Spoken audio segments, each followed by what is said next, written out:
weight and waste isn't just about living on carrot sticks and dry Melba toast.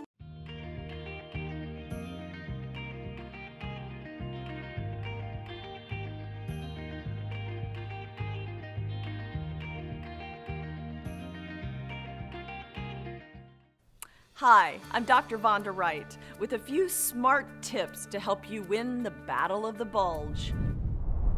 Watch your rising blood sugar.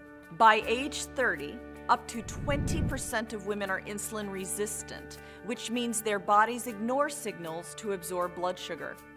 Insulin resistance interferes with your body's ability to burn fat. Try to cut carbs, especially simple carbs. In one study, insulin-resistant women lost 50% more weight when they cut their carb intake by 20%. Sleep better. Poor sleep undermines your ability to burn fat and lose weight. Try yoga. A gentle, soothing yoga routine can boost your sleep quality, cool hot flashes, and relieve stress. Work your muscles. Sleek, toned muscle burns about twice as many calories as fat. Every pound of muscle burns 7 to 10 calories a day. But starting in our mid-40s, we lose about 1% of muscle mass every year. The solution? Keep up your strength training. Challenge your muscles with dumbbells, resistance bands, or your own body weight to build and keep your muscle mass. You know, studies have shown that people who are obese tend to get obese together. People who lose weight tend to lose weight together. I think there are a number of things that one needs to do.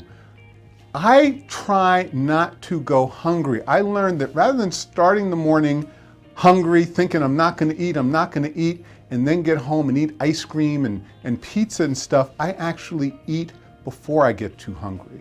And if I do that, I'm able to make healthy choices. And so that's part of thinking ahead and planning that I find very helpful.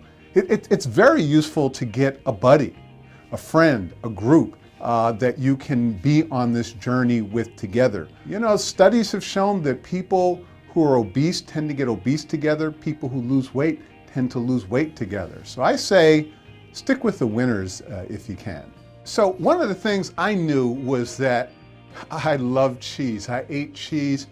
And at one point, a dietitian told me, John, you'd be better off eating a rib-tip steak every night than eating the amount of cheese you're eating in terms of the fat in there. And so I gave up cheese for the most part and eventually completely. And that might, for someone else, it might be apple pie. For me, it was cheese that I needed to give up. But I needed to replace it with something. And so for me, that's often more protein. That is turkey breast, that may be salmon. I love the fish, but I could not go hungry. I had to replace that cheese with something else.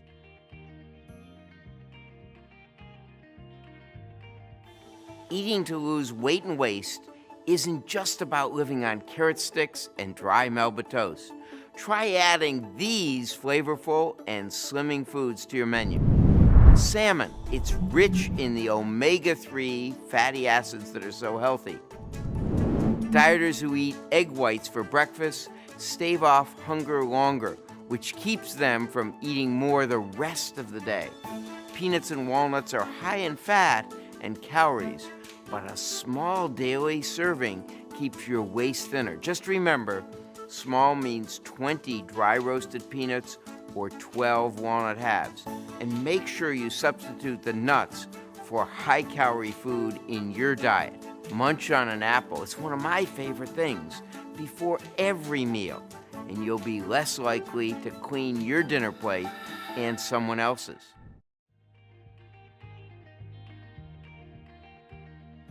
I can't count the number of patients that have come into my office, sat down, told me all the reasons that they want to lose weight, and then look me directly in the eye and say, if you take away my coffee, I'm leaving. So here's the thing, you can absolutely drink coffee and have it be part of a healthy weight loss program. Now, I'm going to say that we can. There are some people that shouldn't. For example, if you're somebody who's really prone to anxiety and you find that coffee exacerbates that, or let's say you have digestive issues, in particular acid reflux, or maybe a particular heart condition, you probably shouldn't have coffee. So if that's been recommended to you, you have to stop there. However, for the rest of us, coffee can definitely be part of weight loss. In fact, I actually will have my coffee before I work out. It actually helps my body with that metabolic boost and that energy boost to get my workout done, and studies have shown it may also help us with burning fat. But notice I'm talking about coffee in the singular. You can't have high amounts of coffee all day long.